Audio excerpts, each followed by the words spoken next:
তো রাধে রাধে বন্ধুরা, কেমন আছো সবাই? আশা করি সকলেই ভালো আছো। আজ আমি একটু ভোলা মাছের আলু দিয়ে ঝাল বানাবো। তো আলু দিয়ে ঝাল বানানোর জন্য আমি এখানে ভোলা মাছ নিয়ে নিয়েছি, নুন মাখিয়ে রেখেছিলাম। আর এখানে আলু একটা বড় সাইজের কেটে নিয়েছি। তো এখানে আমি পেঁয়াজ নিয়েছি, আদা নিয়ে নিয়েছি, রসুন নিয়ে নিয়েছি। আর এখানে আমি একটা বড় সাইজের টমেটোর গ্রেটারের সাহায্যে গ্রেট করে নিয়েছি। তো পাশে উনানটা আমি জ্বালিয়ে কড়াটা বসিয়ে দিয়েছিলাম।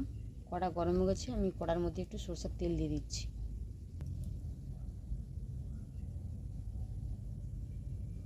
তো তেলটা গরম হয়ে গেছে, তেলের মধ্যে এবার আমি মাছটায় হলুদ মাখিয়ে রেখেছিলাম, এবারে দিয়ে দিচ্ছি, মাছটা ভেজে নিচ্ছি।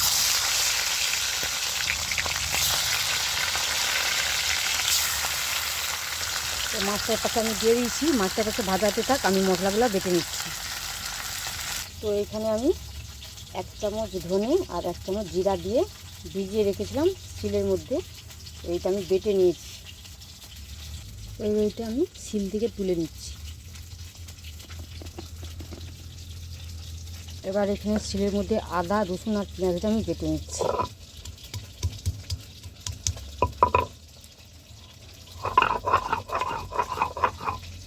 এখানে আমার আদা, রসুন, পেঁয়াজটা বাটা হয়ে গেছে, আমি এবারে তুলে নিচ্ছি এটা শিল থেকে।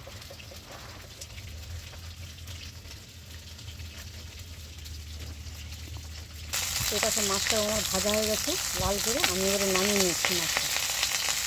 তো মাছটা নামিয়ে নিয়েছি, ওই কড়ার মধ্যে আমি আলুগুলো দিয়ে ভেজে নিচ্ছি।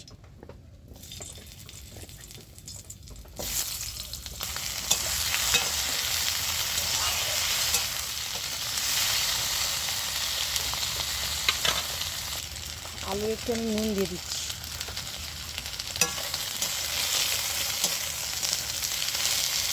আলুটা লাল করে ভাজা হয়ে গেছে, আমি এবারে নামিয়ে নিচ্ছি আলুটা।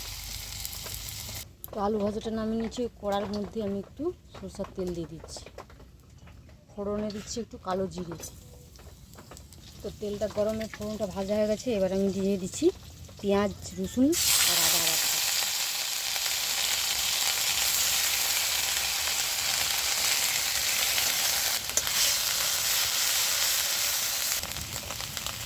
পরিমাণ মতো নুন,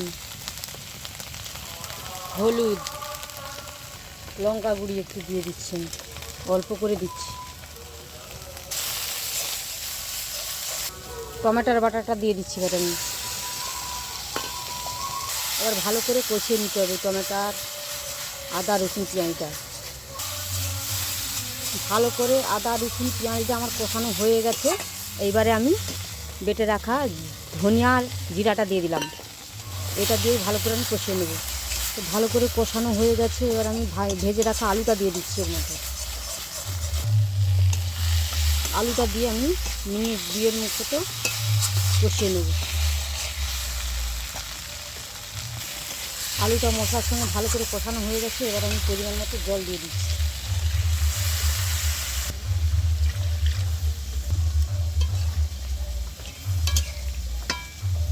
এবার আমি এটা ঢাকনা দিয়ে দিচ্ছি একটু।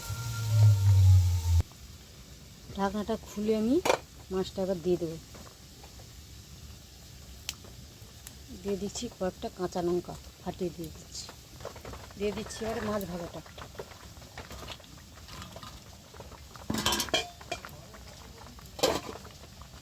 তো মাছ ভাজাটা দিয়ে আমি একটু ঢাকনা দিয়ে দিচ্ছি, যাতে মাছের মধ্যে ভালো করে মশলাটা ঢুকে যায়। ঢাকনাটা খুলে আমি দেখতেছি তরকারিটা আমার হয়ে গেছে।